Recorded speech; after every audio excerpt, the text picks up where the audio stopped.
Esto es Common Ground. Mi nombre es Sonia Wolf y estamos de vuelta el día de hoy con Manu Oreste. Él es periodista con Animal Político y autor de un libro de crónicas que se titula Vivir con el narco. Bienvenido de vuelta, Manu. Muchísimas gracias, un gusto estar aquí contigo siempre. Bueno, hoy vamos a seguir con un par de crónicas más. Al inicio, quiero invitar una primera reflexión sobre el país en el que vivimos el día de hoy, ¿no? Porque es un libro de crónicas, pero también pretende ser un retrato de un país en guerra. Ujú. Cuéntanos qué sensación te ha dejado México a lo largo de todos esos años, porque tienes más de una década también de estar trabajando para Animal Político, ¿no? Pero ¿cómo percibes tú México a través de tus investigaciones y pues cómo ha cambiado a lo mejor el país o cómo no ha cambiado cuando pensamos a lo mejor en los cambios físicos o estéticos que el crimen organizado ha dejado en el país, pero también en el impacto emocional en las personas?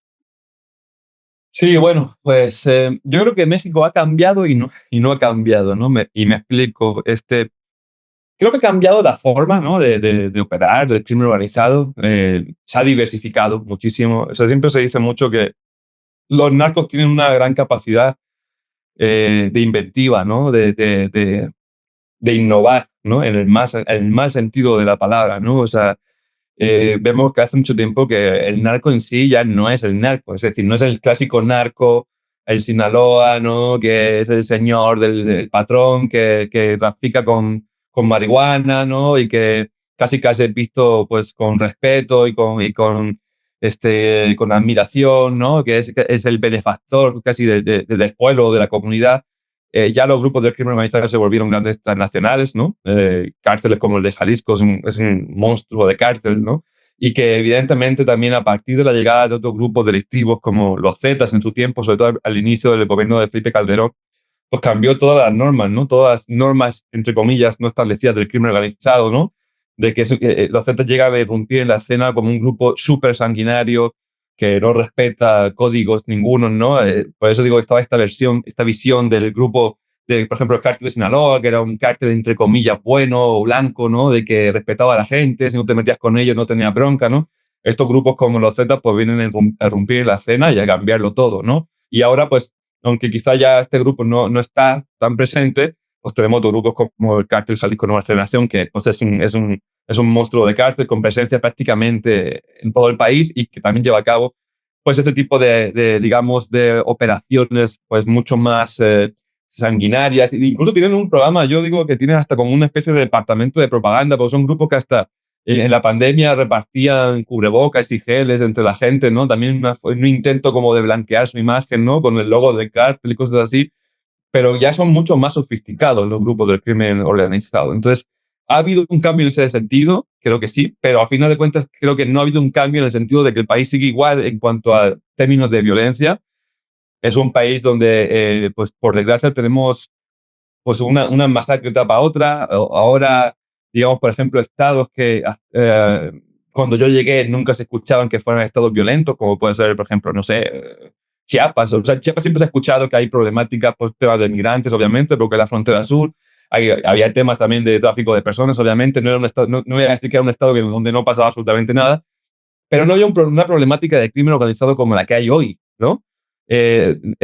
Hace poco entrevistaba a unas personas a unas mujeres que hicieron una colectiva de madres buscadoras en Chiapas y me decían, en Chiapas el tema de las desapariciones no existía hace 2, 3 años, ¿no? O sea, realmente ahora que empieza a haber esta irrupción, este enfrentamiento del cártel Jalisco con el cártel de Sinaloa en la frontera, ¿no? Empieza a surgir esta problemática de desaparición, especialmente de jóvenes, ¿no? De jóvenes, seguramente que muchos fueron reclutados por el cártel o por los grupos del crimen organizado o desaparecidos porque no querían formar parte de estos grupos. Entonces tenemos esta situación en estados que antes no pasaba. Por ejemplo, el mismo estado también de Tabasco, ¿no? Un estado donde sí ha habido temas de violencia, sí, pero que ahora es un estado particularmente foco rojo. estados como Zacatecas también, por ejemplo, Colima, en fin. El problema se va moviendo de lugar o se va esparciendo en todo el mapa del territorio mexicano, y realmente yo sinceramente, a mí me encantaría poder decir, pues que sí, que el país está mucho mejor, que está pacificado, que no hay desapariciones, que me encantaría poderlo decir, pero la verdad no es esa, ¿no? Y no es que yo lo diga, Manu Ureste, o sea, es que las cifras mismas lo dicen, los datos oficiales mismos lo dicen, y sobre todo sales a la calle a hablar con la gente y te lo dice la gente, ¿no? Y eso está reflejado en este libro, ¿no?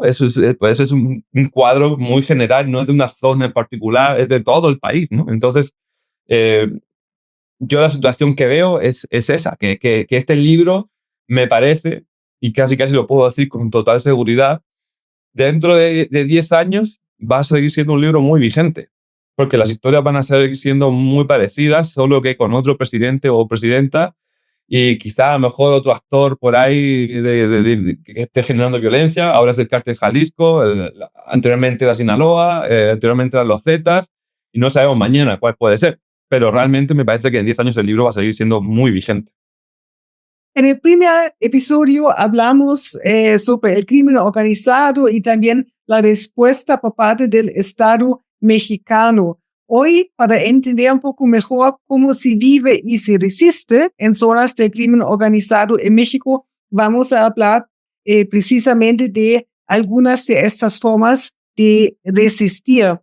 Una crónica que me gustaría ver contigo trata el tema de las autodefensas. Es la crónica hawaiana en el epicentro de la resistencia contra el narco.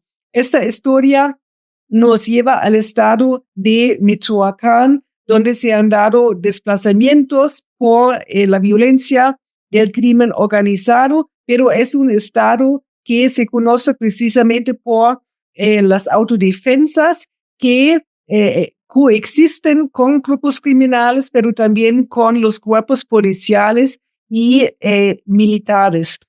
Cuéntanos entonces qué son las autodefensas, qué hacen y cómo es esta coexistencia con otros actores en ese estado. Yo creo que Michoacán lleva muchos años siendo un polvorín. O sea, porque tenemos de todo ahí en ese territorio. O sea, hay grupos de crimen organizado muy fuertes, como la familia michoacana, lo que queda del cártel de los templarios, también cártel Jalisco. Luego tenemos autodefensas que alcanzaron su esplendor, por así decirlo, no me acuerdo si fue, creo que fue en 2012, ¿no? Con esas autodefensas en La Ruana, etcétera. Y tenemos también muchas comunidades indígenas, tipo Cherán, por ejemplo, ¿no? Que también formaron sus propios autogobiernos para defender los bosques, y entonces hicieron como una especie de autodefensas, pero son más bien grupos indígenas. Entonces es un verdadero polvorín el que hay allí en Michoacán. Es un estado muy complejo en términos de violencia, ¿no? Y bueno, para esta crónica de Coahuayana, a mí me llamó mucho la atención porque un día un compañero de ahí de Michoacán nos dijo que había un lugar, un pequeño municipio. El compañero se llama de apellido Arrieta, estoy intentando acordar del nombre sobre la marcha, pero bueno, el compañero nos dijo que había un municipio donde estaban creando como una especie de colonia de la paz, así le pusieron, que era básicamente que los territorios que le habían quitado los autodefensas de Coahuayana al cártel de los templarios, los iban a utilizar para construir viviendas para la gente desplazada por el narco, ¿no? Por la gente de todas las comunidades de alrededor que están siendo desplazadas por el narco. Entonces, por eso fuimos a este lugar. Ir a este lugar, solamente el hecho de ir ya es bastante complicado porque tienes que pasar por lugares muy complicados, ¿no? Tienes que pasar por Uruapan, Cualcomán. Yo le puse algo así como la ruta del cártel porque son lugares que tienes que ir atravesando por diferentes retenes del crimen organizado para poder llegar hasta Coahuayana, que es un municipio que está prácticamente colindando colindando, sino prácticamente con Colima, ¿no? Y allí lo que hay es un grupo pues, de 100 autodefensas dirigidas por un personaje que le dicen Comandante Teto, que él perdió a un hermano que fue asesinado por el cártel de los Caballeros Templarios, precisamente en esta época de 2012, y él asumió como el liderazgo de estas autodefensas. Y es como un poco el último bastión de unas autodefensas como tipo lo que entendíamos en ese 2012, ¿no? Tipo autodefensas de La Ruana, de Tepalcatepec y todo esto, ¿no? Y estas autodefensas son como ese último reducto en contra del cártel Jalisco, que los tiene totalmente rodeados, porque tiene presencia en Colima y tienen presencia en, en las pequeñas comunidades alrededor de este municipio, donde la gente está huyendo y se está refugiando en este municipio, amparados y protegidos por este grupo de 100 autodefensas. Entonces, es como un grupo ahí de resistencia pequeño. Es cierto que también hay presencia del ejército y de la policía, pero lo que yo vi, lo que conté de esta crónica, es que un poco todos se miran con recelo, o sea, como que más o menos se toleran, pero no hay una colaboración, no hay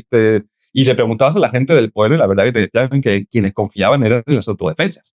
Entonces, por eso les puse ahí como un poco en el epicentro de la resistencia contra el narco, ¿no? Pero ellos lo que nos decían es, oiga, nosotros estamos aquí, sí, resistiendo, pero necesitamos... Ellos incluso nos decían, nos acusan de que somos otro cártel, ¿no? Si fuéramos otro cártel, nos estaremos pidiendo la ayuda del Estado, de la Federación, para que nos mandaran ayuda, ¿no? Porque realmente estamos aquí solo peleándonos contra un cártel poderosísimo que nos ataca con drones, con tecnología, que nos ataca con explosivos, con tácticas terroristas, ¿no? Y bueno, pues es un poco lo que se vive en algunos lugares también del país, ¿no? Que hay lugares donde hay esta guerra, ¿no? Silenciosa entre un grupo de ciudadanos, que uno era un carnicero, que le quitaron la carnicería, se la quemaron porque no pagó el derecho de piso, que otro tenía un taller mecánico y le mataron a un familiar, entonces se unió a las filas de las autodefensas y ahí están peleando, ¿no? Estos grupos, mientras tanto el Estado, mientras tanto la vida comunitaria del pueblo transcurre con cierta normalidad, ¿no? En un ambiente tan hostil, ¿no? Es realmente, por eso me pareció muy interesante reflejar que en México, claro, es un territorio enorme, pero hay lugares donde sucede esto, ¿no? Entonces, y también Michoacán es también territorio donde comunidades indígenas, hartas también de la corrupción y de la impunidad y de la violencia, expulsaron a los partidos políticos, disolvieron los ayuntamientos y crearon ellos su propio consejo comunal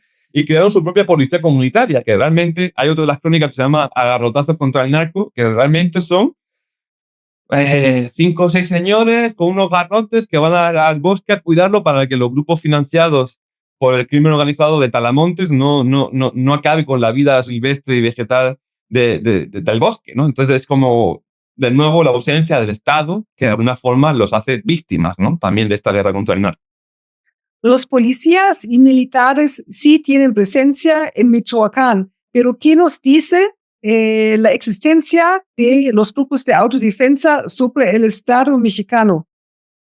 Pues entonces quería un fracaso, ¿no? Del Estado en su tarea más elemental, que es la de brindar seguridad a la población, ¿no? A la ciudadanía. O sea, eso yo creo que es algo muy evidente. Hay un fracaso en ciertos lugares donde la gente ya se hartó, ¿no? De esperar a las autoridades y decidieron que si tienen que morir, pues que van a ser enfrentando a los grupos delictivos. Ahora, también digo una cosa, igual que, o sea, esto también está muy romántico, está muy bonito, ¿no? De gente que harta de la violencia se levanta en armas y lucha contra los opresores, por así decirlo, pero también no sabemos, son contextos, como te digo, muy complicados, también incluso políticamente. No sabemos también qué intereses puede haber detrás de estos grupos de autodefensa, porque también es muy difícil discernir entiéndaseme bien, ¿no? En términos como cinematográficos, es muy difícil diferenciar entre buenos y malos. Yo creo que aquí no hay esa distinción tan clara, porque no falta nunca que te dicen, no, pero es que estos grupos de autodefensas al final también reciben apoyo de otro grupo, otro cártel que quiere, perdón, el mexicano se quiere chingar al otro cártel, y entonces es muy difícil distinguir realmente esto, ¿no? Entonces es porque, de nuevo, el contexto es demasiado complicado, pero lo que habla a final de cuentas, más allá de si sean buenos, malos, regulares, de nuevo es de un fracaso de Estado en ciertas partes del país donde no hay una gobernabilidad.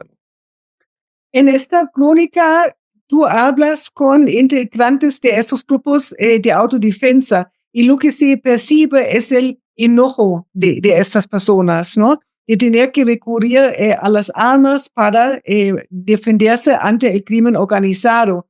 En un momento vamos a hablar de las madres buscadoras que buscan a las personas desaparecidas también en distintos estados de México. Y en estas crónicas sobre desapariciones, sobre madres buscadoras, también se percibe, por supuesto, la indignación de esas personas, ¿no? Em, pero cómo se explica, digamos, son respuestas muy distintas, ¿no? Por parte de personas que se sienten enojadas, con razón, indignadas, pero cómo se puede explicar que los grupos de autodefensa surgen en algunos lugares, pero no en otros. Ujú, es muy buena pregunta, muy interesante. Me encantaría también tener una respuesta así de buena y interesante, pero la verdad es que no lo sé. O sea, creo que también cuando uno ve dónde han surgido más los grupos de autodefensa, es principalmente Michoacán, ¿no? Guerrero, que son territorios que tienen una tradición un poco no sé cómo, más de lucha social, ¿no? De más revolucionarios, por así decirlo, ¿no?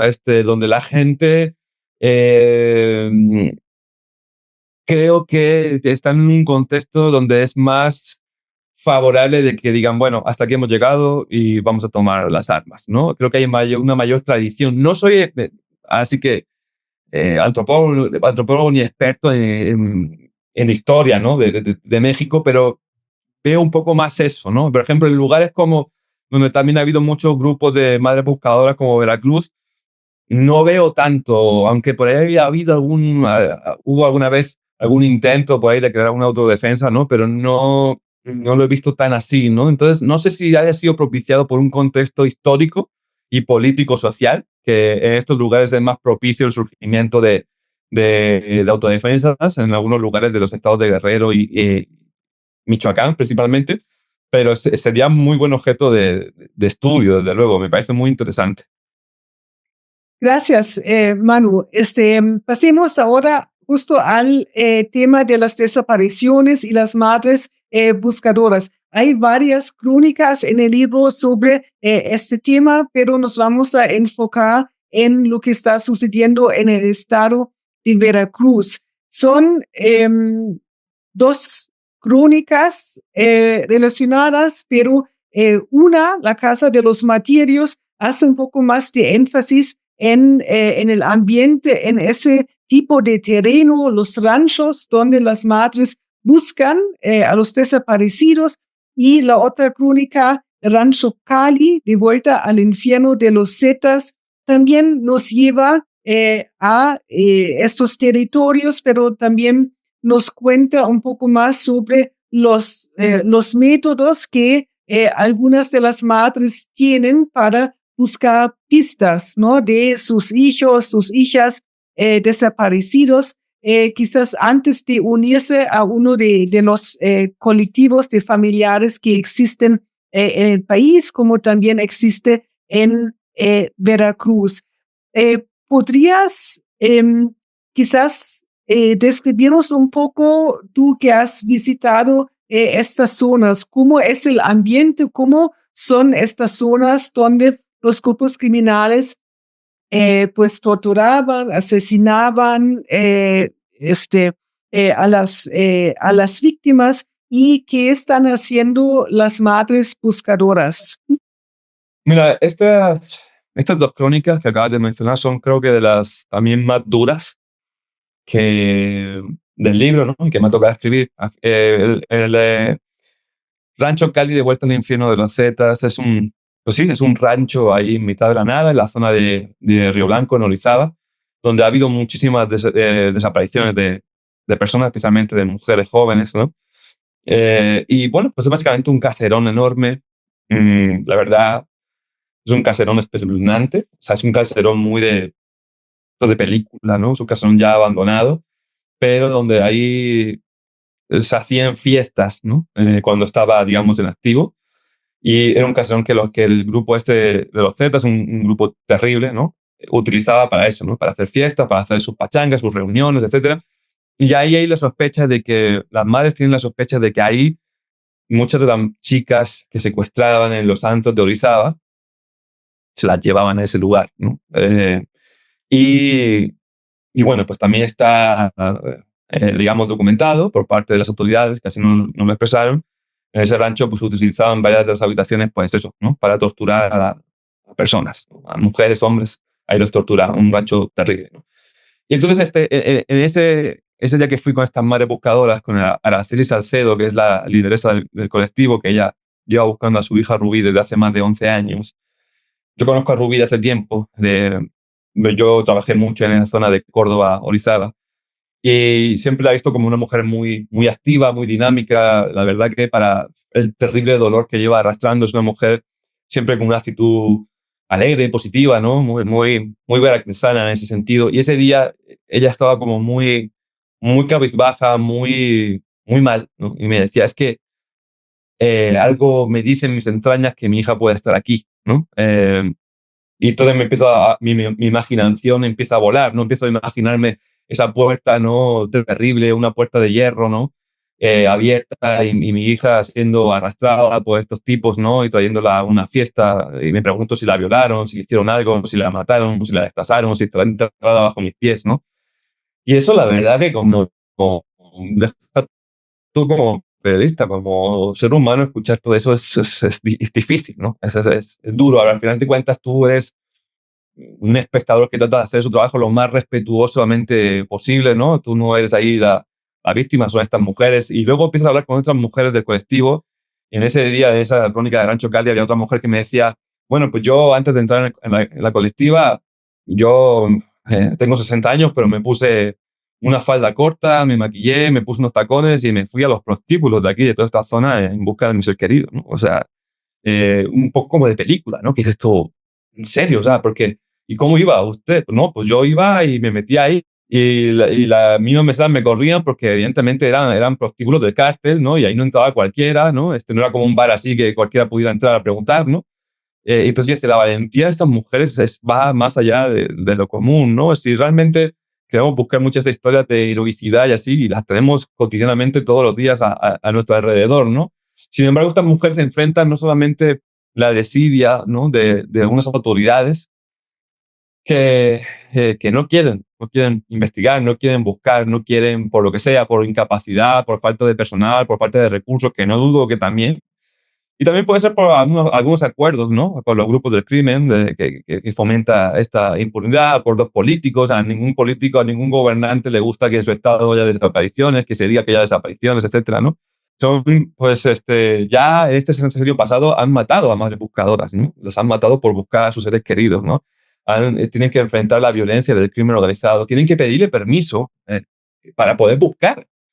Tienen que pedir permiso. Oigan, no queremos culpables, no queremos responsables, no queremos acusar a nadie, nada más queremos saber qué pasó con nuestros hijos, darles una digna sepultura y seguir con nuestras vidas. Dennos, por favor, chance de entrar. Entonces, esto es durísimo. O sea, yo creo que el tema de las madres buscadoras de los desaparecidos es la gran crisis humanitaria que está viviendo México. Sin embargo, es una crisis totalmente opacada por el contexto político, porque nadie, o sea, para el gobierno los desaparecidos no existen. Es como hicieron ahí un censo que han intentado varias veces modificar para decir, no, no son 100.000, son mucho menos, ¿no? O sea, entonces, realmente es una gran tragedia la que están viviendo las madres buscadoras en México y para mí son de las grandes heroínas del país, ¿no? Estas crónicas nos llevan específicamente al estado de Veracruz, pero hay personas desaparecidas, hay fosas clandestinas prácticamente en todo el país. Entonces, esta búsqueda por los desaparecidos parece una tarea titánica. Para hacer esta labor más eficiente, es cuestión de darles a las madres buscadoras más herramientas. Hay grupos que ya usan drones para encontrar fosas clandestinas, o más bien es cuestión de presionar más al Estado para que haga su labor. Sí, claro. A ver, esta labor no tendría que hacer las madres buscadoras, ¿no? En el papel, ¿no? Esa es una tarea que no le correspondería a la ciudadanía hacer. Esa es una tarea exclusivamente que le corresponde al Estado mexicano, ¿no? O a cualquier Estado en el mundo que tuviera ese problema. Pero el principal problema es que, en primer lugar, el Estado no reconoce eso, ¿no? Entonces, ya desde ahí, desde entrada, pues, ¿cómo le vas a dar recursos? ¿Cómo le vas a dar la atención necesaria si el propio Estado no está admitiendo ese problema? Si por el contrario, lo está intentando siempre que puede minimizar. Incluso, en el sexenio pasado hubo hasta criminalización de las madres buscadoras, ¿no? Ha habido madres buscadoras que intentaron ir a hablar con el presidente decía que eran parte de la oposición conservadora y que quieren hacer show y todo este tipo de cosas. Y Y ha habido de parte de la sociedad ataques a estas mujeres a las que acusan de intentar desestabilizar el gobierno, la transformación, este tipo de cosas. Entonces imagínate lo difícil que es. Por ejemplo, en este grupo de madres buscadoras de Veracruz, ellas me decían que a base de muchos años con esta problemática, a base de muchos años de negociar, de exigir, de hacer marchas, de alzar la voz, arriesgando su vida, es que han tenido de parte de las autoridades de Veracruz, de algunas fiscalías, el apoyo de, oigan, vamos a mandar a unos peritos forenses, como se escribe en la crónica, vamos a mandar a unos especialistas que llevan unos sonar para que la búsqueda no sea tan a ciegas, vamos a mandarles a elementos de la Guardia Nacional para que cubran el perímetro, ¿no?, de donde están buscando. Pero esto ha sido porque es un colectivo que lleva articulado muchísimos años. Lleva más de 11 años articulados, exigiendo, y por eso pueden. Pero, por ejemplo, hablaba con una madre de Chiapas que llevan apenas 2 y me decían esto, que no tienen ningún apoyo de autoridades, que tienen que llegar a los lugares donde saben o donde han hecho denuncias de personas desaparecidas, y ellas han publicado videos en sus redes sociales de, oigan, señores del narco, déjennos entrar aquí a buscar, no queremos responsables, no queremos culpables, ¿no? Pero no hay ningún apoyo del Estado. Entonces, de nuevo, es parte de la tragedia que viven estas madres, que además de la tragedia de tener a su ser querido desaparecido, que es realmente, yo creo, de las peores cosas que le pueden pasar a un ser humano, porque es como irte muriendo en vida día a día, es un desgaste tremendo.